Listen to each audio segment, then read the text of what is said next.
দেখবেন বাবাদের জামা কাপড় সব সময় মায়েদের শাড়ি থেকে কম দামি হয়। বাবাদের ওয়ার্ডরোব ভর্তি জামা কাপড় থাকে না। বাবারা একটা ঘড়ি বৃদ্ধ না হওয়া পর্যন্ত হাতেই থাকে।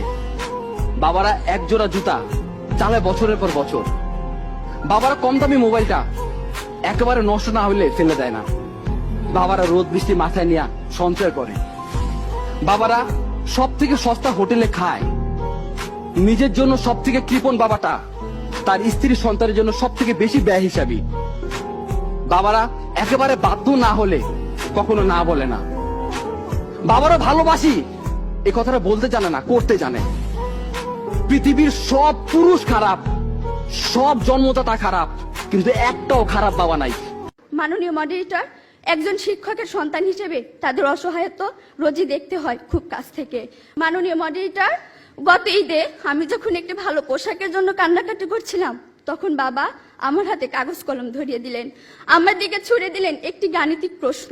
একজন দিনমজুরের দৈনিক আয় 300 টাকা হলে মাসে তিনি কত টাকা আয় করেন?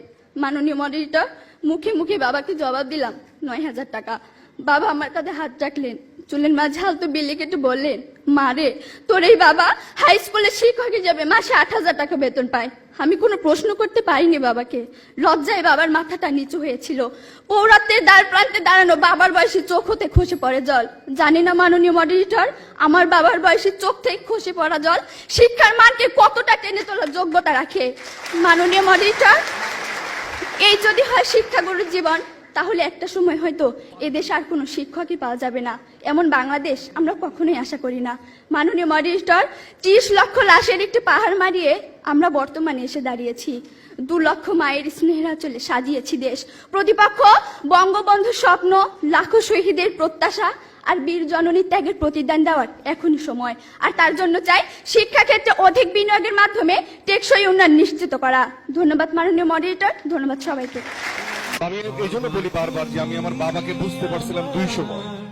এক, আমি যখন নিজে বাবা হয়েছি, আর যখন বাবা চলে গেছে। তো আপনারা যারা এখানে উপস্থিত আছেন, যে বাবাদের প্রতি যে দায়িত্ব, মার প্রতি যে দায়িত্ব, আমরা অনেক সময় রাগ করি, কিন্তু তারা তাদের জায়গায় সঠিক।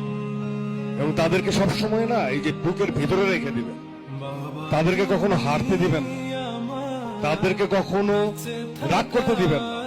কারণ তারা তাদের সময় মতো, সময় উপযোগী, তারা যেভাবে বুঝ তাদের সেরকম তারা বোঝে।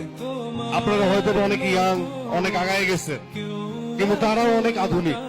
তো কখনো বাবা মাকে কষ্ট দিবেন না। আমি পৃথিবীতে সবচেয়ে বেশি যদি ভালোবাসি, সেটা সত্যি কথা আমার আব্বুকে আমি ভালোবাসি। এখন বুঝতে পারতেছি যে ইনকাম জিনিসটা কি, কাজের পরিমাণ যে কি। কারণ বাবা তো যে পরিমাণের কষ্ট করতেছে এখন বুঝতেছি, কারণ আগে তো কাজ করি নাই। আমি আমার বাবাকে এখনো একটি কথা বলতে পারিনি। সে যেভাবে আমাকে কোলে পিঠে করে মানুষ করেছে, আমি তাকে সেই সেবাটুকু তার এই বৃদ্ধ বয়সে এখনো দিতে পারিনি। আমি কষ্ট করে বাবাকে টাকা পয়সা দেই, এটাই আমার ভালো লাগে।